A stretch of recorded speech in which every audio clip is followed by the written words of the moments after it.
देखी जा रही है और ये लड़ाई महाविकास अघाड़ी में अभी से शुरू हो गई है। तनातनी का दौर देखा जा रहा है। तो दूसरी तरफ एग्जिट पोल कहते क्या है, जरा एक बार इस पर भी नजर डाल लीजिए, क्योंकि कल रिजल्ट्स अनाउंस होंगे, कल मतगणना होनी है।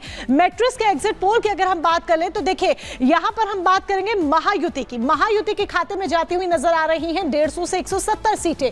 इसके बाद बात कर लीजिए एमवीए की, यानी कि महाअघाड़ी की, तो महाअघाड़ी के खाते में जाती हुई नजर आ रही है 110 से 130 सीटें। अन्य की बात कर ले तो 8 से 10 सीटें अन्य के खाते में जाती हुई नजर आ रही हैं। अब पीएमएआरक्यू की एग्जिट पोल की आप बात कर लीजिए तो महायुति के खाते में, यानी कि बीजेपी का जो गठबंधन है, बीजेपी के गठबंधन में जाती हुई नजर आ रही है 137 से 157 सीटें। फिर उसके बाद बारी आती है एमवीए की, जहां एमवीए के खाते में जा रही है 126 से 146 सीटें और अन्य के खाते में 2 से 8 सीटें जाती हुई नजर आ रही हैं। चाणक्य स्ट्रेटजीज की बात अगर हम करें तो उनके एग्जिट पोल में महायुति के, यानी कि बीजेपी, एनसीपी, अजीत पवार और शिवसेना शिंदे गुट, इनके खाते में जाती हुई नजर आ रही है 152 से 160 सीटें और महाअघाड़ी के खाते में 130 से 138 सीटें जाती नजर आ रही हैं। और अन्य की बात कर लीजिए तो यहां 6 से 8 सीटें अन्य के खाते में जाती हुई, आदर्श के खाते में जाती हुई नजर आ रही हैं। अब बारी आती है पीपल्स प्लस की, तो यहां पर पीपल्स पल्स में 175 से 195 बीजेपी गठबंधन यानी कि महायुति के खाते में 85 से 112 ही सीटें मिलती नजर आ रही हैं एमवीए को। इसके अलावा अदर्स की बात करें तो 7 से 12 सीटें अदर्स के खाते में, अन्य के खाते में जाती हुई नजर आ रही हैं। पोल डायरी का भी जिक्र यहां पर कर लेते हैं, जिनके एग्जिट पोल में 122 186 सीटें जाती हुई नजर आ रही हैं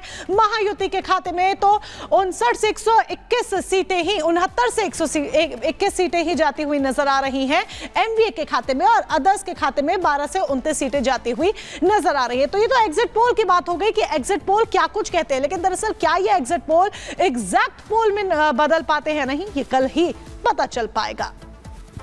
इस बीच एक बड़ी अपडेट भी आ रही है। बड़ी अपडेट आपको बता दें, बड़ी खबर ये बता दें कि अभी देखिए रिजल्ट्स अनाउंस भी नहीं हुए हैं, मतगणना शुरू भी नहीं हुई है, लेकिन उससे पहले एमवीए के नेताओं ने निर्दलियों से संपर्क साधना शुरू कर दिया है। जी हां, कल मतगणना होनी है, लेकिन उससे पहले ही एमवीए ने नेताओं से संपर्क साधना शुरू कर दिया है। उन नेताओं से जो कि निर्दलीय हैं, उन प्रत्याशियों से संपर्क साधना शुरू कर दिया। उनको लग रहा है कि जो जीत सकता है, जिसकी पॉपुलैरिटी ज्यादा है, जो अपने क्षेत्र में जीत हासिल कर सकता है, तो ऐसे में एमवीए सूत्रों के हवाले से खबर आ रही है कि एमवीए उन नेताओं से संपर्क साधने की कोशिश कर रही है, उन प्रत्याशियों से संपर्क साध रही है ताकि उन्हें अपने पाले में लिया जा सके। तो देखा जाए तो अभी रिजल्ट्स अभी स्टार्ट भी नहीं हुए हैं, अनाउंस भी नहीं, उससे पहले एमवीए के बीच ही जद्दोजहद जो है, तनातनी जो है और इसके साथ ही जो कोशिशें हैं वो सब शुरू हो गई हैं।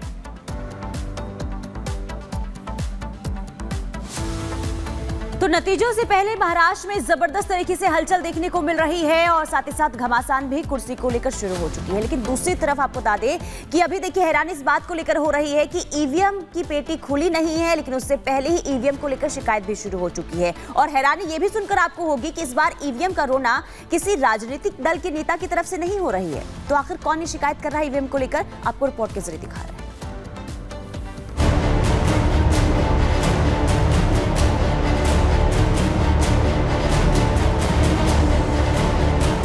पेटी खुली नहीं कि ईवीएम की शिकायत शुरू हो चुकी।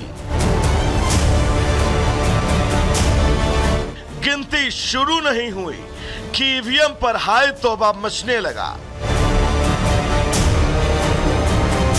चुनाव दर चुनाव, हार दर हार, ईवीएम हमेशा हारने वालों के निशाने पर होती है। कभी हैकिंग तो कभी बैटरी को लेकर लगातार शिकायतें आती रहती हैं और ये दस्तूर अब महाराष्ट्र झारखंड के नतीजों से पहले शुरू हो चुका है। बस इस बार इन आरोपों का शुभारंभ किसी राजनीतिक दल ने नहीं, बल्कि एक मौलाना की ओर से ईवीएम पर शक जताया गया। मौलाना सज्जाद नोमानी को आप अच्छी तरह से जानते होंगे। मतदान से पहले चुनाव में वोट जिहाद की दुहाई दे रहे थे, लेकिन अब उन्हें लगने लगा है कि ईवीएम ही सही नहीं है। अब मशीनों को बदला जा रहा है, पूरी यकीन के साथ मैं कह रहा हूं कि जिन मशीनों में वोट डालने वाले लोग वोट डालते हैं, वो मशीनें बाहर भेज दी जाती हैं कहीं और स्ट्रांग रूम जहां मशीनों को महफूज रखा जाता है वोटिंग के दिन से लेकर काउंटिंग के दिन तक उस स्ट्रांग रूम में दूसरी मशीनें रख दी जाती हैं, मशीनों को बदल दिया जाता है। ये वही मौलाना नुमानी हैं जिन्होंने वीडियो जारी कर मुसलमानों से बीजेपी के खिलाफ वोट देने की अपील की थी। यही नहीं, बीजेपी को वोट देने वाले मुसलमानों को बहिष्कार करने तक की धमकी दे डाली थी। अगर आपके इलाके में कोई जालिम का साथ दे तो उसका बाइकआउट की। मुझे मालूम है लोकसभा के इलेक्शन में आपके कुछ लोगों ने बीजेपी का साथ दिया था। ऐसे लोगों का हुक्का पानी बंद होना चाहिए, ऐसे लोगों का सोशल बाइकआउट होना चाहिए, ऐसे लोगों से सलाम दुआ बंद होनी चाहिए। लेकिन इनके वोट जिहाद की सारी हवा देवेंद्र फडणवीस के वोट धर्मयुद्ध से निकल गई, क्योंकि एग्जिट पोल बता रहे हैं वोट जिहाद किसी काम नहीं आया और लोगों ने महायुति पर भी भरोसा जताया है।